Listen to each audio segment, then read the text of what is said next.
तर म्हणजे शंकरपटासाठी म्हणजे तुमचं संपूर्ण कुटुंब तुम्हाला सहकार्य करतं? जी जी जी, माझी घरवाली आहे. माझ्या हातात कोणती चूक झाली तरी काहीच बोलत नाही.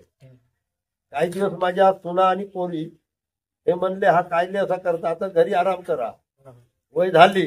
म्हणलं बाई नाही, मी मरतपर्यंत करीन. हो. तर हे जे बैल जोडीचं नातं आहे हे कसं म्हणजे जपलं पाहिजे समोरच्या पिढीने, याबद्दल काय सांगा? काही नाही, त्याने चांगले वत पाणी करावा. जो आपल्याकडे नौकर आहे त्याला नौकर न समजून मुलासारखी त्याला वागवावा. त्याचा जेवण विचारावा, जेवलास किंवा नाही, बापू उपाशी आहेस का, तर उपाशी आहेस तर काहून आहे, त्याला पहिलं विचारला पाहिजे. पहिला मन त्याला द्यावा. मेहनत करते ते बैलाचे सगळे. काही मालक तर विचारतच ना, जेवलास तर काही नाही, मारले की चालले, असं नाही पाहिजे ना. तर जोडी जिंकल्यावर म्हणजे कसा आनंद होत असतो तुम्हाला? आनंद काही नाही बाबा, बैलांचा, ह्या जनतेचा आनंद, माझा नाही.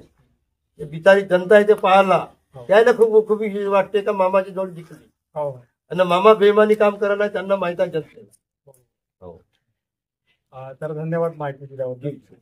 तर मित्रांनो, या व्हिडिओच्या माध्यमातून आपल्या संपूर्ण विदर्भामध्ये, महाराष्ट्रामध्ये प्रसिद्ध असलेले श्री किसनजी वागरे मामाजी आपण संपूर्ण यांची मुलाखत जाणून घेतली.